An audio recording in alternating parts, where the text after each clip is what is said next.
Halo semuanya, perkenalkan nama saya Roberto Carlos. Saya berasal dari Universitas Widya Dharma Pontianak. Pada kesempatan kali ini saya akan membacakan pidato yang berjudul Membangun Bangsa yang Berjiwa Mandiri. Pertama-tama marilah kita panjatkan puji dan syukur kepada Tuhan Yang Maha Esa. Atas berkat dan rahmat-Nya lah kita dapat berkumpul bersama-sama mendengarkan pidato yang akan saya sampaikan. Keinginan agar bisa hidup mandiri kiranya dimiliki oleh semua orang. Tidak ada orang yang berharap secara terus-menerus bergantung pada orang lain. Mungkin saja secara fisik seseorang yang bergantung pada orang lain itu terasa enak. Akan tetapi secara psikis akan terganggu, merasa tidak bebas dan atau terbelenggu. Setiap orang menginginkan hidup bebas dan merdeka, namun pada kenyataannya meraih hidup mandiri tidak mudah. Bangsa Indonesia sejak lama menginginkan hidup mandiri. Bahkan sejak Presiden pertama Insinyur Soekarno telah mengeluarkan konsep hingga amat populer, yaitu berdikari. Adalah kependekan dari berdiri di atas kaki sendiri.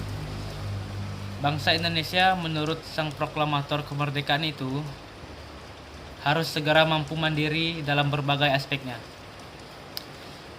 Sedemikian besar semangatnya untuk membangun bangsa yang mandiri, maka dalam bukunya yang berjudul Di Bawah Bendera Revolusi, Insinyur Soekarno mengingatkan dengan keras terhadap kebijakan impor kebutuhan apapun dari luar negeri. Kebutuhan bangsa ini sedapat mungkin sepanjang bisa dipenuhi sendiri. Hendaknya diusahakan secara mandiri pengadaannya. Dalam buku tersebut digambarkan tentang betapa besar bahaya mengimpor bahan pakaian dari Jepang dan Belanda. Presiden pertama itu menjelaskan bahwa sekalipun barang impor itu harganya lebih murah dan kualitasnya lebih baik, tetapi akan berisiko terhadap masa depan. Yakini menjadikan bangsa ini selalu bergantung pada bangsa lain dan tidak akan pintar selamanya. Kepala negara itu sudah memahami bahwa kebijakan impor adalah membahayakan di masa depan. Jika itu dilakukan, bangsa ini selamanya tidak mampu mandiri. Sekalipun peringatan itu sudah sekian lama, namun anehnya hingga sekarang ini untuk memenuhi berbagai macam kebutuhan, bahkan kebutuhan dasar sehari-hari sekalipun, seperti beras, daging, kedelai, buah-buahan, dan bahkan hingga garam saja, ternyata masih mengimpor. Akibatnya selamanya menjadi bangsa pembeli, dan bukan menjadi bangsa penjual, kecuali menjual barang mentah atau apa saja yang bisa dijual seperti kayu, tenaga murahan, dan sejenisnya. Menyadari bahwa keadaan semakin kurang menggembirakan, maka pada akhir-akhir ini mulai diserukan lagi agar bangsa ini benar-benar menjadi mandiri. Kemandirian dianggap sebagai jawaban strategis agar bangsa ini tidak semakin terpuruk di masa yang akan datang. Maka apa yang sebenarnya telah digelorakan oleh Presiden Soekarno sejak puluhan tahun yang lalu menjadi relevan lagi. Bangsa ini harus segera mandiri, baik secara ekonomi, ilmu pengetahuan, dan teknologi. Dalam bidang ekonomi misalnya, bangsa ini harus mampu mencukupi kebutuhan beras, kedelai, buah-buahan, gula, jagung, daging, dan lain-lain. Kiranya jika mau dan menjadi tekad bersama, sekalipun agak sulit oleh karena sudah terbiasa menjadi bangsa pembeli, maka apapun akan bisa dicapai.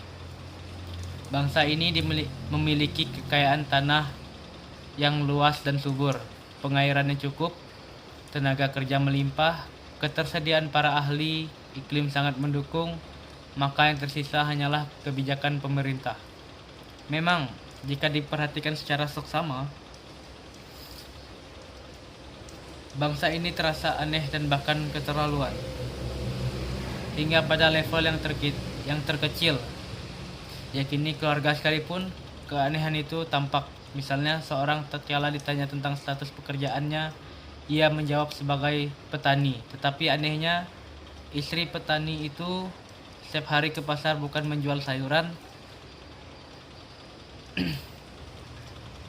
buah-buahan dan juga beras sebagai hasil panen suaminya, tetapi justru terbalik.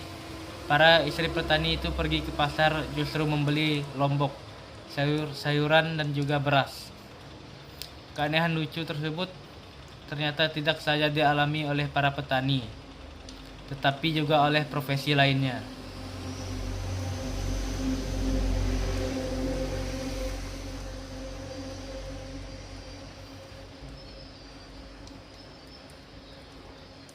Maka mental mandiri harus segera ditanamkan melalui berbagai cara dan pendekatan, baik melalui keluarga, sekolah, perguruan tinggi, organisasi, komunitas, pemeluk agama, dan terhadap semua saja.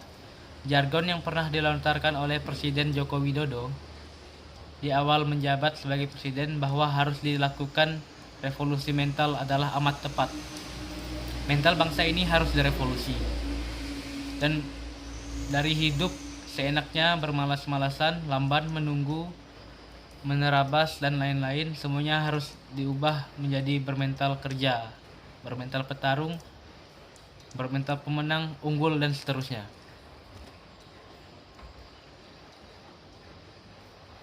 Membangun jiwa mandiri harus dimulai dari usia dini, dari hal kecil dan sederhana. Selain itu harus disadari bahwa kemandirian adalah bagian dari budaya, maka harus dibiasakan mulai dari lingkungan keluarga, sekolah, dan masyarakat. Hal ini penting lainnya adalah seharusnya pemerintah tidak mengambil kebijakan yang kontraproduktif. Misalnya tetap meningkatkan impor berbagai kebutuhan pokok yang sebenarnya bisa mencukupi sendiri.